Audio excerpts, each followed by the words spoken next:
BNP Rice Plant Lover, where are you? বাংলাদেশে মানবিক বাংলাদেশ গড়তে চাই, তাই না?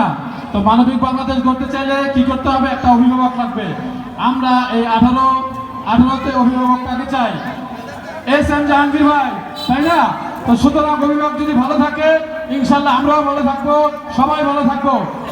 আর আজকের এই সভার সভাপতি যারা আশাদুল কবির শুভ, তার অক্লান্ত পরিশ্রমে আজকে আয়োজন করেছেন এবং উপস্থিত আছেন আজকের সবার প্রধান অতিথি, যিনি সাবেক সভাপতি ছিলেন, আহ্বায়ক ছিলেন, উত্তম থানা রফিকুল ইসলাম মেম্বার ভাই, উপস্থিত আছেন ছাত্রদল, যুবদল সহ বিভিন্ন পর্যায়ের নেতৃবৃন্দ।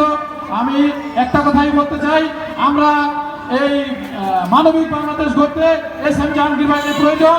সুতরাং আমরা আশাবাদী আগামী নির্বাচনে 18 আসনে এস এম জাহাঙ্গীর বিকল্প কেউ নয়।